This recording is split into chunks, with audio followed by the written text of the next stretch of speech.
Para po sa pangangaral ngayong hapon, tayo po ay magpapatuloy sa ating pag-aaral ng sulat ni Pablo sa mga taga-Korinto. At sa hapong ito, ating nang matatapos ang Kabanatang 10. Ang sakop ng ating pag-aaral ngayon ay mula verse 23, 1 Corinthians 10, verse 23 hanggang chapter 11, verse 1. 1 Corinthians chapter 10, verse 23 hanggang chapter 11, verse 1. Hayaan niyo pong basahin ko sa inyo sa salin sa Ingles. Pakinggan po natin ang salita ng Diyos. All things are lawful, but not all things are helpful. All things are lawful, but not all things build up. Let no one seek his own good, but the good of his neighbor. Eat whatever is sold in the meat market without raising any question on the ground of conscience. For the earth is the Lord's and the fullness thereof. If one of the unbelievers invites you to dinner, and you are disposed to go, eat whatever is set before you without raising any question on the ground of conscience. But if someone says to you, "This has been offered in sacrifice," then do not eat it, for the sake of the one who informed you, and for the sake of conscience. I do not mean your conscience, but his. For why should my liberty be determined by someone else's conscience? If I partake with thankfulness, why am I denounced because of that for which I give thanks? So whether you eat or drink, or whatever you do, do all to the glory of God. Give no offense to Jews or to Greeks, or to the church of God, just as I try to please everyone in everything I do, not seeking my own advantage, but that of many, that they may be saved. Be imitators of me, as I am of Christ. Pagpalain nawa ng Diyos ang pagkabasa ng kanyang salita. Ang bahaging ito na ating binasa ay ang panapos ni Pablo, ang pagtatapos na diskusyon tungkol sa paksa ng idolatry, particular doon sa nakapalibot sa pagkain na ihinihain sa mga Diyos-Diyosan. Dahil sila ay namumuhay noong panahon na yon at na napapaligiran ng iba't ibang relihiyon at ng mga tao sa kanilang buong bansa ay may pagpapahalaga sa relihiyon. At sa kanilang paligid ay may iba-ibang Diyos-Diyosan na sinasamba at ito ay may epekto sa kanilang buhay pang-araw-araw at pakikisalamuha sa lahat ng kanilang nasa kapaligiran. Kaya ito ay naging isang malaking usapin sa kanilang panahon. At ito na nga ay nakita natin sa mga nakaraang kabanata, simula pa kabanatang 8, doon nagsimula ang pagtalakay ni Pablo sa paksang ito. At dito sa pagtatapos ng kabanatang 10 ay dumadating na siya, ay kinuklose niya na yung discussion sa usapang ito. At bilang panapos na, ay nagbibigay na siya ng summary at ibinibigay niya bali kung ano yung principal lesson na nais niyang maipahatid sa mga taga-Korinto. Kung meron mang iisang aral na dapat lang mapulot ang mga taga-Korinto, isang aral na siguro kanilang nakaligtaan, kaya't sila nagkaroon ng kalituhan tungkol sa pagkain ng mga ihinain sa Diyos-Diyosan, ay ito na yung katuruan para kay Pablo na magbibigay ng solusyon sa kanilang mga kalituhan. At dito sa talatang ito, makikita natin kung ano ang kanyang main point dahil ito inulit niya ng 2 beses sa panahon nung panahon na ito. Sa paraan ng pagsusulat na ito ay tinatawag na inclusio, para bang isang envelope kung saan in-enclose niya yung kanyang mensahe. Makikita natin na meron siyang inulit na pagtuturo sa simula at sa huli. At yun ay una makikita natin sa verse 24, sabi niya, "Let no one seek his own good, but the good of his neighbor." At pagdating sa bandang huli, Sa verse 33, ay inulit niya uli yun. Sabi niya, just as I try to please everyone in everything I do, not seeking my own advantage, but that of many, that they may be saved. So meron siyang isang prinsipyo na nais iparating sa kanila, at ito nga yung inulit niya sa verse 24 at verse 33, na dapat daw isantabi ang sarili at unahin ang kapakanan ng iba. At ito isang napakasimpleng mensahe na basically, ating mauunawaan na ito ay basically yung katuruan ni Jesus na sinabi niyang ito daw yung the summary of the law, yung love your neighbor, na kung ating lamang iibigin ang ating kapwa, ito na ay para bang katuparan na ng buong batas. Sinabi rin ito ni Pablo sa Romans chapter 8, dahil love does no harm to your neighbor, so love is the fulfillment of the law. So, nakita ni Pablo na ito ang kailangang ipaalala sa mga taga-Korinto, yung pinaka-basic na katuruan na dapat maalala uli ng mga taga-Korinto ay na kailangan ang kanilang tunay na batayan, ang pinaka-prinsipyong gumagabay sa kanilang pamumuhay ay ang pag-ibig sa kapwa. Love your neighbor as yourself. At ito ang solusyon, ito na ang pinaka-kailangan lang nilang panghawakan at sundin para maalis doon sa kanilang mga problema tungkol sa pagkain na ihiniain sa Diyos-Diyosan. At ito nga ay dapat talaga nating maunawaan na ang relihiyong Kristiyano, bagamat ang Biblia ay mahaba, madaming komplikadong tanong, at maraming mga theological questions na pinagdidebatehan, hindi masagot. At minsan ang mga Kristiyano ay napapaisip na ang ating relihiyon ay masyadong komplikado, masyadong madaming debate, pero sa isang banda rin ay masasabing ito ay napakasimple. Iisa lamang ang batayan, at sinummarize na nga ni Jesus na love God with all your heart and all your mind, all your soul, all your strength, and love your neighbor as yourself. This is the summary of the law, at ito na ang simpleng guidelines natin sa ating buong buhay. Ito'y paulit-ulit na ipinapaalala sa maraming pagkakataon sa kasaysayan ng Biblia.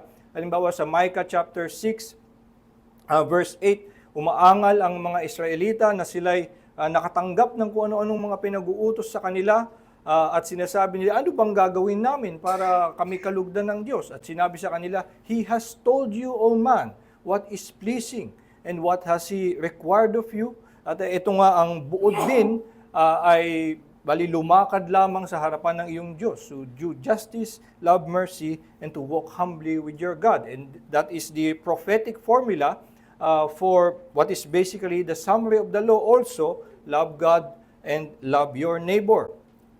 At ganun din sa 1 Thessalonians 4, ganito rin ang ugali ni Pablo kapag nagbibigay ng panuto dito sa iglesia sa Thessalonica, nung sinabi niya na alam nyo na kung ano ang pamumuhay na nakakalugod sa Diyos, sapagkat alam nyo kung anong tinuro namin sa inyo na dapat kayong magmahalan, at kung paanong ito na ang inyong ginagawa, gawin nyo pa. So, ganun lamang kasimple ang buhay ng Christians. Kaya pagdating nga even to the end of the Bible, towards the end, si John ang nagsusulat sa 1 John, 2 John, paulit-ulit niyang sasabihin na ito ay sinasabing one of the last letters, and even then, ang kanyang mensahe ay, I am writing to you no new commandment, but the old commandment that you have heard from the beginning, that you love one another. At inulit niya uli yun sa 2 John, na it's not as if I'm writing to you any new commandment. So, isang simple actually ang katuruan, ang pinaka gumagabay sa atin, sa ating buong relihiyon, at mali na mapunta sa kaisipan na para bang merong sikreto para sa isang mas mataas na spiritualidad. Ang buong kasaysayan nga ng Kristyanismo ay na dumanak ang dugo ng maraming mga martir para nga hindi maging secret ang lahat ng mga katuruan. Ito ay kanilang ipinaglaban na ma-publish sa buong mundo, ang buong Biblia. So hindi na meron tayo pang secret na itinatago sa iba, kundi ang nais nga talaga ng Kristyanismo ay ipalaganap sa lahat Kaya nga ang Biblia ngayon ay napakamura ng ma-download. Meron ding mada-download na libre at iba-ibang salin sa iba-ibang mga lengguwahe. Ay dahil nga walang sikreto, hindi ganun ka-komplikado, makukuha natin ang pinakapunto na nais ipagawa sa atin ay ibigin ang ating kapwa at ibigin ng Diyos. At maganda talaga na mapaalalahanan ito at maging sa mga komplikadong question sa buhay, maging dito sa ang nangyari sa mga taga-Korinto, sila ay nalito tungkol sa pagkain na ihinain sa Diyos-Diyosan at nagkaroon sila ng kung anong mga theological reasons, bakit pwede, bakit hindi, at nagkaroon sila ng mga pagtatalo sa isa't isa. At para bang sinasabi sa kanila, kailangan nyo lang mapaalalahanan na ang mahalaga kayo ay mag-ibigan sa isa't isa. At dito nga sa talatang ito ay mainam na mapaalalahanan, makukuha natin ang kung anong mga benepisyo na mapaalalahanan ng napakasimpleng katotohanan.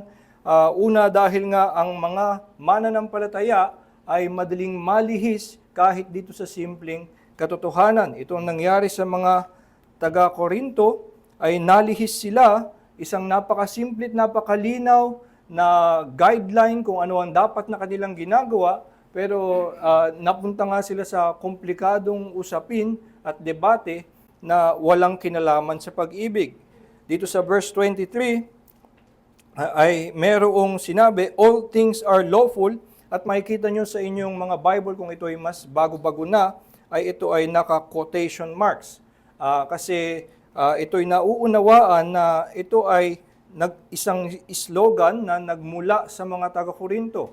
Sila ang nagsasabi na all things are lawful. So ngayon sinasabi sa kanila ni Pablo, o sinasabi nyo all things are lawful. Kaya nilagyan niya ng quotation marks. Kaya tingin nyo ito ang inyong gabay sa buhay. Meron kayong mga theological, biblical reasons na naisip para mapunta sa paniniwala na ang lahat na ngayon ay maaari nyong gawin, maaari kayong kumain ng mga pagkain na ihinain sa Diyos-Diyos, at maaari kayong sumama doon sa mismong paghahain, doon sa ng pagkain doon sa Diyos-Diyosan dahil wala namang Diyos-Diyosan. So meron silang kung anong mga pagdadahilan, kaya naiisip nila all things are lawful. Pero sila ay sinasalungat ni Pablo at sinasabi, but not all things are helpful. All things are lawful, but not all things build up. Doon sa dalawang beses na pagsalungat ni Pablo, doon sa mga taga-Korinto ay kanyang itinatama yung kasabihan ng mga taga-Korinto ay nakatuon lamang sa kung anong pwede kong gawin. Ano ang kaya kong gawin? Sinasabi niya na ang lahat pwede na sa akin dahil ako'y nakarating sa mataas na kaalaman at pag-unawa tungkol sa kalikasan ng mga Diyos-Diyosan. Yan ay wala naman talagang saysay. Ang mga spirit niyan ay walang laban sa akin, kaya kong tumayo sa harap nila at makialay o makikain dun sa pagkain na yun dahil ako nga ay naitaas na sa spiritualidad. So, sinasalungat ito ni Pablo ng dalawang beses at yung kanyang ibinigay na guideline, instead na maisip lang kung anong pwede sa kanyang sarili, isipin mo kung ano ang, sabi niya, una, helpful at build up. Yung ibang salin ay beneficial. Ano yung may pakinabang sa iba at ano yung nakakapag-edify, nakakapag-tulong na lumago ang iyong kapatid. So pinapalitan niya yung pinaka-prinsipyong gumagabay kung yung mga taga-Korinto ay doon lamang na ang isip nila ay ito ang pwede kong gawin, ito ang mga kaya kong gawin dahil sa kung ano-anong mga theological reasons, ay sinasabi sa kanila ni Pablo, hindi, dapat ang iniisip nyo, nakakatulong ba kayo? Kayo ba ay nakakatulong sa paglago ng iba? Tayo man ay hindi siguro may ganitong mga slogan na similar, pero similarly ay maaari din tayong malihis dun sa mga sa mas simpleng prinsipyo na ang ating dapat na sinisikap ay ang ibigin lamang ang ating kapwa, tumulong sa kanila at sikapin na tumulong sa kanilang paglago. minsan sa mga yung mga Kristiyano na gumagawa ng mga resolusyon para sa bagong taon ay ang mga pinakakaraniwan na lumalabas, syempre i-assume na natin na pagkatapos ng mga diet resolution, saka yung iba pa nilang mga gustong baguhin sa kanilang buhay, meron silang mga sinisikap sa kanilang Christianity, sa kanilang paglago. Ang karaniwan ay gusto kong mabasa ang Biblia ng mas maraming beses, gusto kong mas magtagal dito, gusto kong mas maging faithful sa aking attendance. So meron akong resolusyon na pag Saturday, ganito na ang aking mga gagawin. So ito yung kanilang usual na iniisip. Pero hindi karaniwan na ang kanilang mga iniisip ay kailangan kong umibig ng aking kapatid. Kailangan kong sa darating na taon maghahanap ako ng some greater avenue of love, another neighbor to love, isa pang kapatid na siguro nagkulang ako at sa mga iniibig ko ngayon, siguro paano ko pa sila mas lalong iibigin. Hindi ito ang karaniwan na ating nasa isip sapagkat nga tayo nalilihis sa ibang mga prioridad at hindi doon sa sinabi mismo ni Kristo na ito ang yung mismong the sum of the law and the prophets at tinuturo sa atin, ito ang dapat na pangunahing ating pinakasinusunod, ang kanyang mga kautusan, ang ibigin ng ating kapwa. Kaya nga mainam para sa atin na napapaalalahanan muli kung ano ang batas ng Diyos upang maitama tayo kung ano ang ating tinitingnan, ano ang ating prioridad, at atin ding mababantayan dapat ang ating sarili kung ano nga ba ang ating mas pangunahing pinagkakaabalahan, mas pangunahing sinisikap. Tayo ba ay nalilihis na mula dun sa daan na actually pinapalakad sa atin, or baka maaari nga na mabalik na tayo doon sa simpleng ipinag-utos sa atin to love our neighbor as ourselves. Kaya isang magandang pagkakataon na mapaalalahanan palagi kahit ng isang napakasimpleng katotohanan, dahil nga tayong mga mananampalataya ay mabilis na malihis mula dito sa simpleng katotohanan na ito. At pag tayo nga ay natauhan na ito ang tunay na hinihiling sa atin ng Diyos, ay magkakaroon tayo ng tamang pagsukat kung nasaan ba tayo. Magkakaroon tayo ng tamang pagsukat kung tayo ba ay nakatayo ng matuwid, kung tayo lumalakad na naayon sa kalooban ng Diyos. At ang nangyari nga sa mga taga-Korinto, dahil meron silang ibang pinagkakaabalahan, yung kanilang spirituality, yung giftedness, yung kanilang kaalaman, ay nakukontento sila dahil tingin nila, nakakalamang ako, nakakataas ako dahil tama ang aking kaalaman. Pero dahil ganun lamang nila sukatin ng kanilang sarili, hindi nila napansin na ang actually hinihingi sa kanila ng Diyos ay na ibigin ang kanilang kapwa, at habang kontento sila at masaya sila na sila ay mataas sa kanilang kaalaman, sa totoo lang ay sila'y bagsak naman pagdating sa pag-ibig.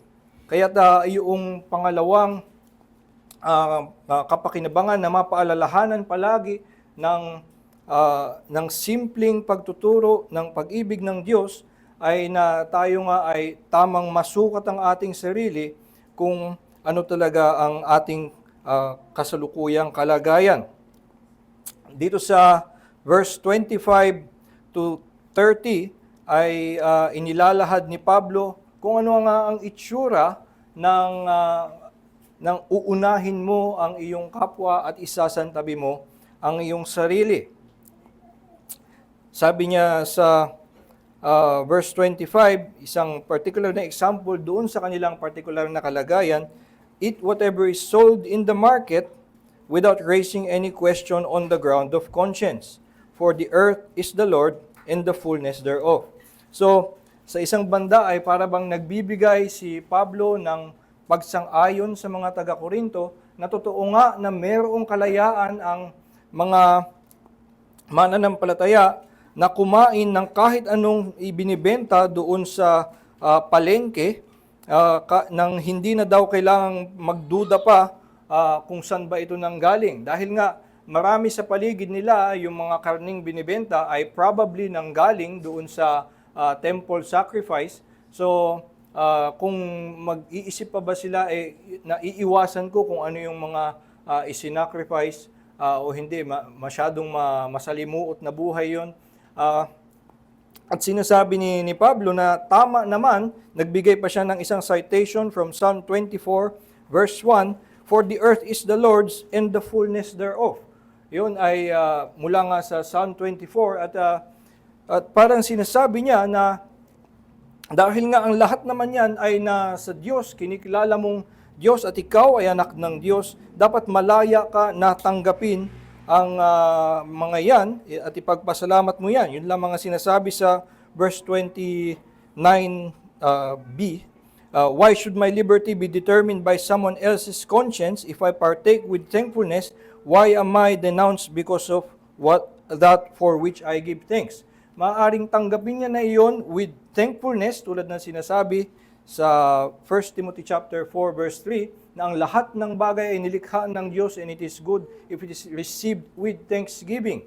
So, tatanggapin mo lang ito dahil kinikilala mo nga na ito naman ay mula sa Diyos at hindi na kailangan pang mag-alinlangan kung ito ba ay nagmula sa ihinain sa Diyos-Diyosan, dahil nga ito naman ay sa Diyos. Nagbigay pa siya ng isa pang example sa verse 27, "If one of the unbelievers invites you to dinner and you are disposed to go, eat whatever is set before you without raising any question on the ground of conscience." So, pati yung mismong sasama ka sa bahay ng isang hindi mananampalataya at ikaw ay ininyahan na kumain at may malamang dahil nga sila ay mga hindi mananampalataya ay wala silang pakialam kung saan nanggagaling ang kanilang pagkain. So, yung ihahain sa iyo, pwedeng mangyari nga na ito ay ihinain sa Diyos-Diyosan. At sinabi mismo ni Pablo, kahit ano pang ibigay nila sa iyo ay kainin mo lamang.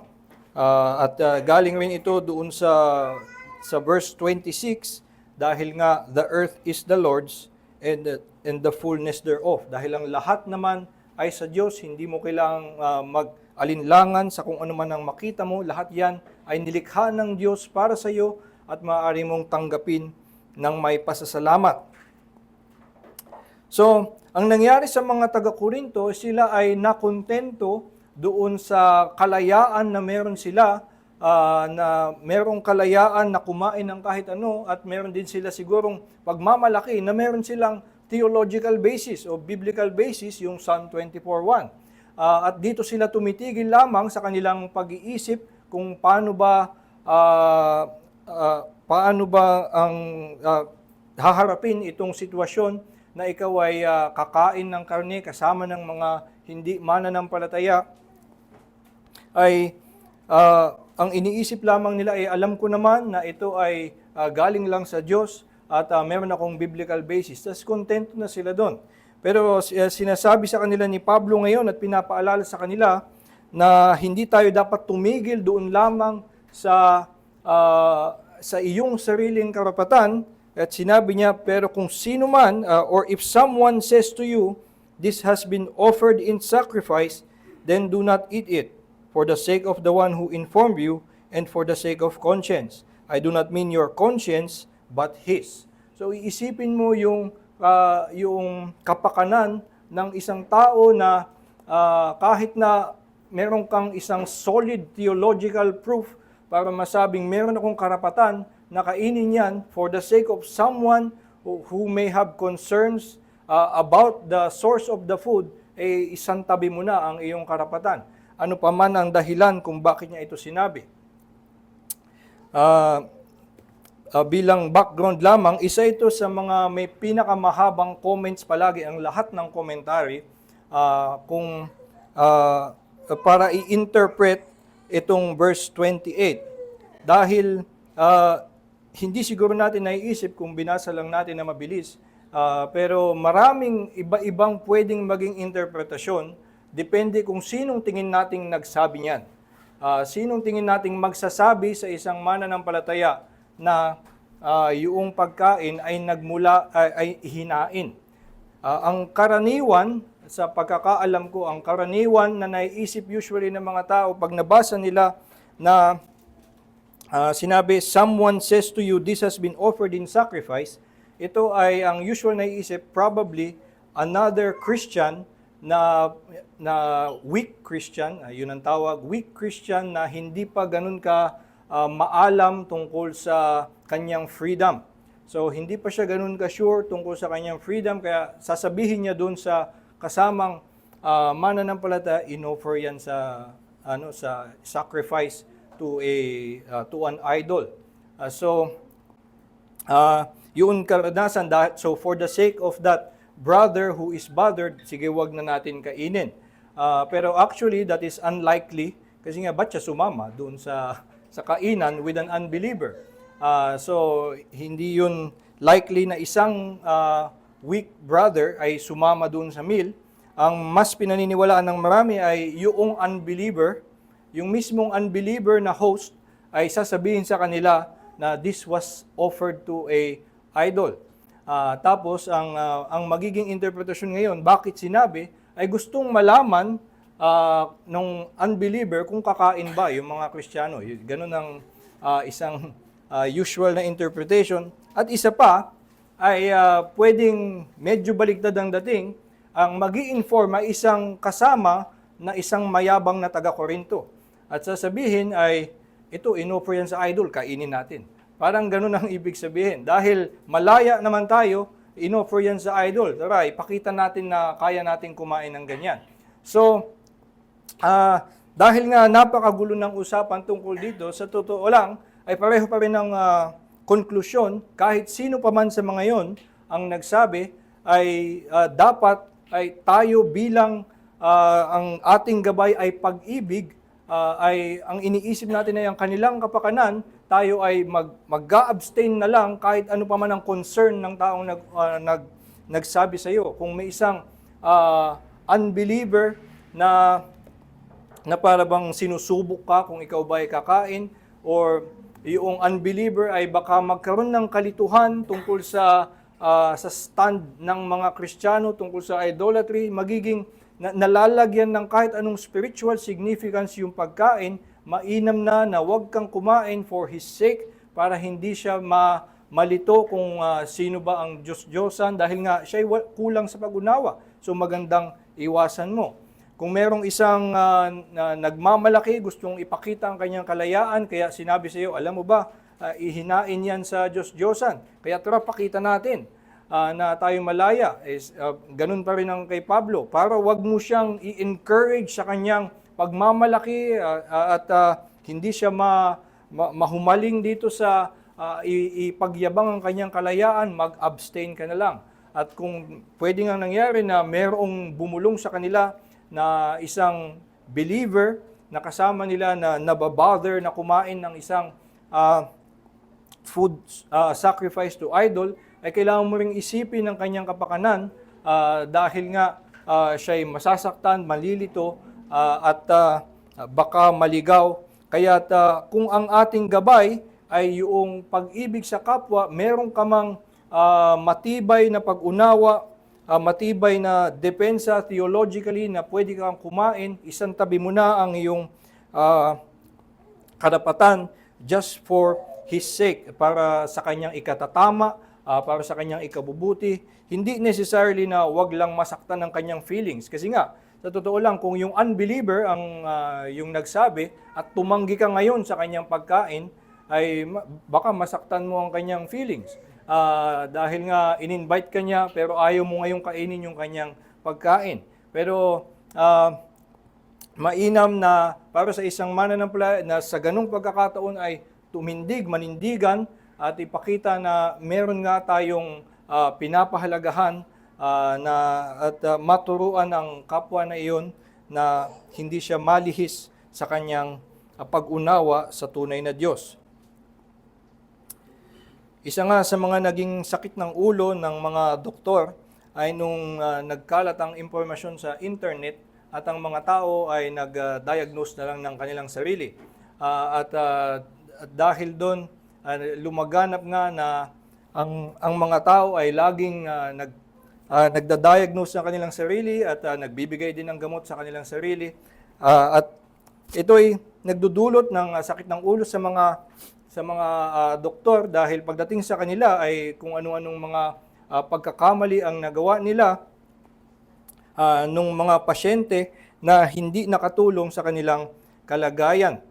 At kung tayo nga ay ganito na sinusukat lamang natin ang ating sarili sa ating sariling batayan, ay maaaring sa ating spirituality ay iniisip natin na tayo ay malusog, pero kung tayo pala ay haharap sa liwanag ng batas ng Diyos ay lalabas ang ating tunay na karumihan. Kaya nga't mainam na ating binabalik-balikan ang simpleng katuruan, ang simpleng prinsipyo na dapat ang batayan natin ay ang ibigin ng ating kapwa. At sa mas malalim na pag-unawa ng batas ng Diyos, ang hinihiling na ito na pag-ibig sa ating kapwa ay isang napakataas at napakalalim na pag-ibig. Kung titignan natin ang maraming beses na ito'y pinapaliwanag sa Bagong Tipan, ang pag-ibig ay sabi, it should be from a pure conscience, a pure heart. So itong mga ganitong klaseng sa pagpapaliwanag ni Jesus, ang pag-ibig daw hindi lamang ayon sa batas na do not commit adultery, kundi wag mo din siyang pag-isipan ng mahalay, hindi lang na hindi mo siya sinaktan physically or minurder, kundi wag mo din siyang kagalitan. So itong hinihiling sa atin ng batas ay napakataas, at kung tayo nga ay para bang nakukontento na nasukatin lang sa ating sariling panukat kung tayo ba ay malusog, maaari tayong malinlang na maisip natin tayo ay nasa magandang kalagayan, pero dapat nga na tayo muli ay ma-diagnose ng Holy Law of God at mapakita sa atin ang ating karumihan. Ito ang tinuturo sa atin ng Heidelberg Catechism. Pagkatapos, i-explain ang bawat law sa question 115, ay itatanong, bakit can you keep all of this? Sabi, no, even the holiest have only a small beginning of disobedience. So, hindi mo yun kaya. At yung sunod na tanong ay, bakit pa gusto ng Diyos na ipangaral yan kung wala namang makakatupad? At ang sagot ay dahil sa ganitong paraan, mapapaalala sa iyo ang iyong karumihan at pangangailangan ng kaligtasan. At nang sa gayon ay ikaw ay madadala na kumapit kay Kristo at mapalakas ang iyong pananampalataya at pagkilala na siya lamang nga ang iyong pag-asa. So ito nga ang pakinabang na balik-balikan at aralin ang batas ng Diyos, mapaalala sa atin kung ano nga talaga ang ating kakulangan, mapakita sa atin ang ating karumihan, at maituro tayo sa tamang landas na ito dapat ang ating ginagawa. At ang ginagawa nga ng batas ay pinapakita sa atin kung gaano talaga kataas ang kanyang hinihiling, hindi yung ating sariling sukatan lang ng pagiging mabuti or pagiging kind, kundi isang napaka-banal, isang napaka-pure na pag-ibig ang iniuutos sa atin, at dapat daw ganun ang ating pakikitungo sa ating kapwa. At kung ganito kataas ang hinihingi sa atin ng isang Kristiyano, in humility would admit na hindi ko yan kayang gawin. Kaya nga ang kinakalabasan ang isang Kristiyano ay na naka-humble in front of the law para siya ay muling kumapit kay Kristo. Kaya nga sinasabi ni Martin Luther na meron daw siyang kagawian to recite the Ten Commandments to himself like a child every day. So ito ay kanyang, sinabi niya talaga yung like a child, na minimemorize na yun, i-recite niya to himself para mapaalala sa kanyang sarili ang kanyang karumihan. Ito rin ang ginagawa sa ibang Reformed churches na may traditional liturgy, yung kanilang program, merong reading of the law sa simula. Ang simula ay magbabasahin sa kanila ang Ten Commandments, at ang response ng mga tao is to confess their sin. Na ang susunod na bahagi pagkatapos ng reading of the law, they will confess their sin, and then doon nga magfo-flow into the preaching of the gospel to be comforted from their misery. So ito yung flow of a traditional program in a Reformed Church, dahil may pag-unawa na ito ang ating pangailangan sa pamamagitan ng batas ay ipakikita sa atin ang ating karumihan at ating makilala ang ating pangangailangan ng kaligtasan.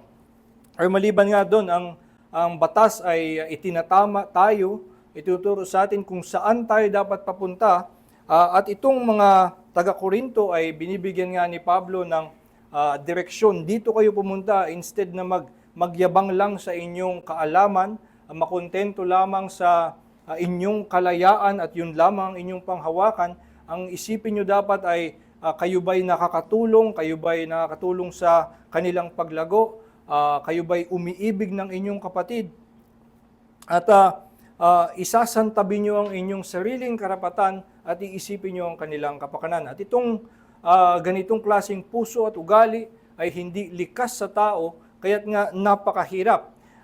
Pero hindi tayo iniiwan ni Pablo na walang kalakasan para matupad ang pinag-uutos na ito, at ganito nga din ang ginagawa sa atin. Hindi tayo binibigyan lamang ng batas na hindi natin matupad, kundi pinapakita sa atin na sa pamamagitan ng biyaya ni Kristo, may kapatawaran tayo mula sa ating paglabag sa kautusan, at dahil nga dito ay nagkakaroon tayo ng kapangyarihan na lumakad ng papalapit sa kanyang kabanalan.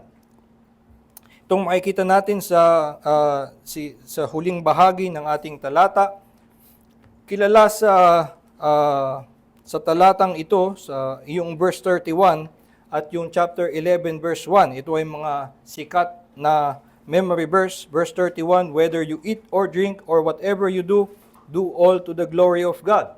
Ito ay sikat na memory verse. At yung isa pa, 11:1, be imitators of me as I am of Christ. Ito ay mga sikat ng madalas sabihin sa isa't isa, ngunit ang hindi usually nakikita na actually sila ay magkakabit. Sinabi ni Pablo ito may connection sila sa isa't isa, at actually yung verse 32 to 33, una yung verse 32 ay pagpapaliwanag kung paano mo mabibigyan ng kaluwalhatian ng Diyos, at yung verse 33 ay nagbibigay ng konteksto, ano ang gagayahin mo kay Pablo. Ano yung gagayahin mo kay Pablo na kanyang ginaya lamang kay Kristo. So dito sa verse 32, ating titignan, ang sabi niya, give no offense to Jews or to Greeks or to the church of God.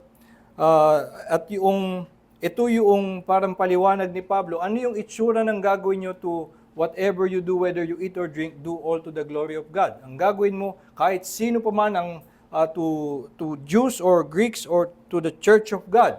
So para bang lahat ng tao, and especially, kaya may special mention yung church, dahil nga ang iyong nasa isip ang iyong neighbor, para sa kanila, give no offense. At sa atin siguro, dahil dun sa salin na give no offense, para bang ang iniisip nga lang na pag-unawa ay wag mong saktan ng kanilang damdamin. So wag kang maging rude. Yun usually ang idea lang ng give no offense. Pero yung mas pinanggalingan ng salitang ito, yung offense ay yung stumbling block. Wag kang maging hadlang. So wag kang maging katitisuran sa mga Hudyo, sa mga Grego at sa Iglesia ng Diyos. At particularly palagi yung mga stumbling block in literature, simula pa sa Deuteronomy, Numbers, may kautusan doon na huwag kang maglalagay ng stumbling block sa harap ng bulag. Dahil nga ang kalalabasan noon ay siyempre mapapatid yung bulag at ikapapahamak niya yon. Sa Romans 14, yun din ang ginamit na salita, stumbling block or offense. At ang pinakatidukoy nito ay para bang hinahadlangan mo sila na makarating sa kanilang paroroonan, at dito ang tinukoy niya na kanilang paroroonan ay kaligtasan. Sabi niya, just as I try to please everyone in everything, I do not seeking my own advantage, but that of many, that they may be saved. So maaari kang maging hadlang sa kanilang kaligtasan, at ito ang parang tinutukoy ni Pablo na sa kahit ano, kung kakain ka o hindi, at kahit ano pang iyong gagawin, ang iyong dapat na iniisip ay ang iyong kapatid o yung Hudyo o yung Grego, sino pa mang nasa paligid mo, para sa kanilang ikabubuti, na hindi ka maging hadlang na sila ay maligtas. Ito nga yung mismong sinabi ni Pablo tungkol sa kanyang sarili sa chapter 9, nung kanyang pinaliliwanag na hindi niya tinatanggap isinantabi niya yung kanyang karapatan na tumanggap ng bayad o tumanggap ng financial support dahil maaari itong at the time to them ay maging katitisuran, maging hadlang sa kanilang pag-unawa ng ebanghelyo. So, may karapatan si Pablo na tumanggap ng suporta, pero hindi niya yun ginawa para lamang maalis ang mga hadlang na ang mga tao ay sumampalataya at maligtas.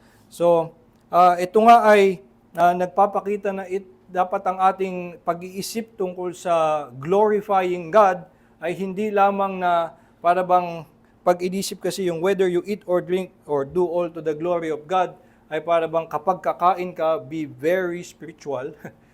Kung ikaw ay iinom, you drink your orange juice to the glory of God, para bang meron kang on a spiritual high, very conscious of how this orange juice is from God and you drink it to His glory. Hindi ganung klaseng parang superstitious thinking, kundi sa anumang iyong mga ginagawa, kapag ikaw ay naging conscious of the good of your neighbor, para sila ay maalis ang kahit anong hadlang, maging sa mga maliliit na bagay, ay inaalis mo yung hadlang ng baka yung pagkain at pag-inom mo ay maging katitusuran para sila ay makaunawa ng ebanghelyo.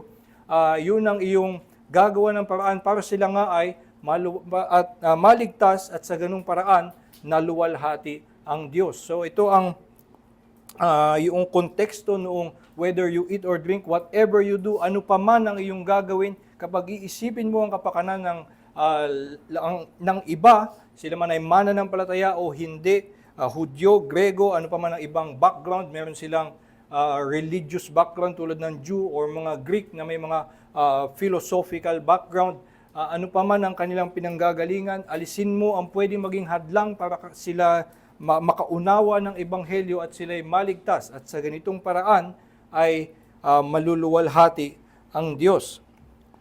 At ito nga ay mula dito magfo-flow yung kanyang sasabihin na be imitators of me as I am of Christ. Kung binanggit nga natin kanina, itong sinabi niya sa verse 33 ay pag-uulit nung kanyang sinabi sa verse 24. Sa verse 24, sabi niya, let no one seek his own good, but the good of his neighbor. At dito sa verse 33, with similar terms, sabi niya, this is what I try to please, just as I try to please everyone in everything I do, not seeking my own advantage, but that of many, that they may be saved. Ang makikita nating pagkakaiba, sa verse 23, ito ay pautos niyang sinasabi. Nagbibigay siya ng utos na ito ang inyong gawin. Let no one seek his own good, but the good of his neighbor. Pero dito sa verse 33, sinasabi niya as a statement na ito ang kanyang ginagawa. Just as I try to please everyone in everything I do, not seeking my own advantage, but that of many. So sinabi lang niya dito sa verse na ito ang kanyang ginagawa. At yun yung konteksto na sinasabi niya sa chapter 11 verse 1, be imitators of me. Ito ang gayahin nyo. Ito ang ginagawa kong example na isinasantabi ko ang aking karapatan, hindi ko, or yung lahat, yung aking advantage, hindi lamang whatever na rights, kundi in general, sa lahat daw ng kanyang ginagawa, isinasantabi niya ang kanyang sarili, at ang hinahanap niya ay yung the advantage of many, that they may be saved. At ito daw yung sinasabi niya, be imitators of me. ito ang gayahin ninyo sa akin, na isantabi nyo rin ang inyong sarili at unahin ang kapakanan ng iba. At ito nga yung sinabi natin na main point ng buong passage na to, kaya niya inilagay sa inclusio yung buong passage in those terms na gusto niyang itama yung kanilang pag-unawa kung ano ang dapat na kanilang ginagawa, isantabi ang kanilang sarili at unahin ang kapakanan ng iba. At dahil nga ito'y isang napakataas na hiling sa atin, ito'y napakahirap dahil ito'y kontra sa ating likas bilang mga taong makasarili. Pero meron nga ditong sinasabi si Pablo, isang napakasimpleng kataga, pero sinabi niya na doon sa Be imitators of me, gayahin niyo ko as I am of Christ. At ang para bang mensahe nito ay na kaya ko ito nagagawa ay dahil nauna si Kristo na ipakita ito sa akin. Si Kristo ang nauna na ipakita sa akin na isantabi ang kanyang sarili at hanapin ang ikabubuti ng marami na sila ay maligtas. At ito nga ang ginawa ni Kristo at ito'y naramdaman ni Pablo na ginawa ni Kristo para sa kanya, kaya't ito'y nagagawa niya din. Kaya't hindi lamang ito para bang isang kasabihan, gayahin niyo ko kung paano kong ginagaya si Kristo, kundi nagbibigay rin sa atin ng source of strength to be able to do what is required of us, dahil naipapaalala na ito na si Kristo ang naunang gumawa nito para sa atin. At dahil tayo nga ay mga mananampalataya na nakatanggap na ng kaligtasan, ay meron tayong luxury to be able to forget ourselves, to neglect ourselves, at unahin ang kapakanan ng iba dahil natanggap natin ang pag-ibig ng Diyos. Kaya't maaari nating isantabi ang ating sarili. Isa ngang madalas sabihin tungkol sa mga kriminal, ang usual na assumption sa mga masasahol na kriminal ay na sila ay lumaki with a bad childhood, either abused by their parents, their father, kung saan sila ay dapat na nakatanggap ng pag-ibig ay hindi pag-ibig ang kanilang natanggap, kaya dahil masama ang kanilang environment ay lumaki silang ganun at naging mga kriminal. At ganun din ang assumption naman, kabaliktaran ng assumption sa mga pag nakakita ng isang taong napakasaya at parang marangya ang kanyang buhay, ang assumption ay dahil nga siya'y lumaki sa isang environment na natanggap niya ang lahat ng pag-ibig na dapat niyang matanggap. Dahil ibinuhos sa kanya ng kanyang mga magulang ang tamang pag-ibig, ay kaya siya ngayon kaya niyang mamuhay ng nakapagbibigay ng pag-ibig. Ngayon marami yan psychological basis at may sense. In any case, tayong mga mananampalataya, anuman ang ating panggalingan, ay tayo'y nakatanggap ng tunay at malalim na pag-ibig ng Diyos. At ikaw man ay nanggaling sa isang background of a bad childhood at hindi mo natanggap ang pag-ibig mo doon, ay natanggap mo mula kay Kristo ang isang dakilang pag-ibig na ikaw na masahol na makasalanan ay pinatawad sa pamamagitan ng dugo ni Kristo, at ikaw ay ngayon ay binubuhos sa iyo ang pag-ibig ng Diyos at may pangako na walang hanggan ang pagbuhos ng pag-ibig sa iyo sa kalangitan. Makakapiling mo ang lahat ng hinirang ng Diyos at ipapakilala sa iyo ang biyaya ng Diyos sa lahat ng panahon na darating. Ibubuhos sa iyo ang kanyang pag-ibig, ang kanyang biyaya, at para bang ang sabi nga sa kantang Amazing Grace ay hindi tayo matatapos sa pag-awit natin dahil tuloy-tuloy pa rin ang ating paglago sa pag-unawa sa pag-ibig ng Diyos. At ito ang kapangyarihan na meron tayo bilang mga Kristiyano, kahit na sa mga taong hindi mabuti sa atin, kahit sa mga strangers na walang kinalaman sa atin, kaya't kaya natin na gawin ang pinag-uutos sa atin to love even our enemies ay dahil nauna ang Diyos na ibigin tayo while we were His enemies. At tayo na binuhusan ng ganitong pag-ibig, kaya ngayon ay may kakayanan na maunang umibig sa ating mga kapwa kahit na wala silang isukli sa atin o kahit suklian tayo ng kamalian, kaya natin itong gawin dapat dahil nga may naunang umibig sa atin sa pamamagitan ni Kristo. At sa ganitong paraan ay tayo ay nagkakaroon ng kapangyarihan, kalayaan at kaligayahan na magawa itong hinihiling sa atin na isantabi ang ating sarili at unahin ang kapwa. Sa ganung paraan, ito nga yung hinihiling sa atin na makapagbibigay ng kaluwalhatian sa Diyos. Kaya nawa nga sa mga darating na araw ay ito ang ating balik-balikan kung paanong si Kristo ang naunang umibig sa atin at dito tayo makakahugot ng lakas na anuman ang ating kahaharapin at sino man ang ating mga makakasama, sila man ay mga umiibig sa atin o mga umaaway sa atin dahil tayo ay mga nakatanggap ng kapatawaran sa pamamagitan ni Kristo. Meron tayo nung lakas na sila'y ibigin, isantabi ang ating sariling kaligayahan at unahin ang ating ang kapakanan nila para sa kanilang kaligtasan at sa ikaluluwalhati ng Diyos. Tayo po'y manalangin.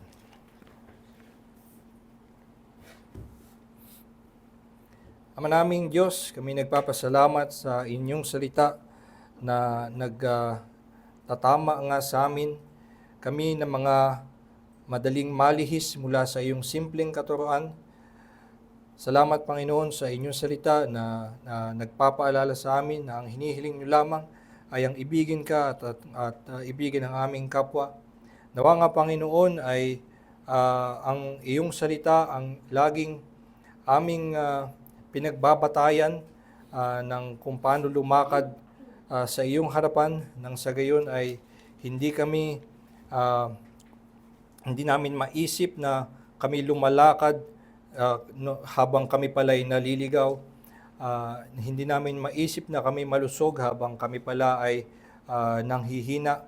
At mapaalalahanan kami kung gaano kami karumi at na ang tangi lamang naming pag-asa ay ang kumapit kay Kristo sa kanyang kapatawaran at sa kanyang biyaya.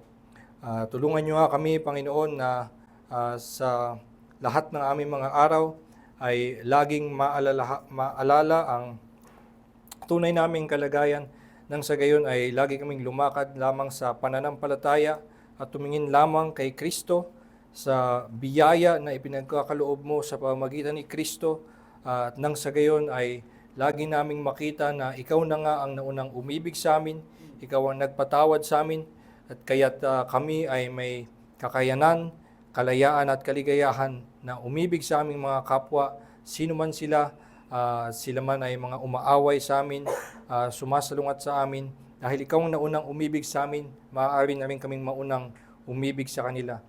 Tulungan mo kami, Panginoon, na ang iyong ebanghelyo ang magbigay sa amin ng pag-asa.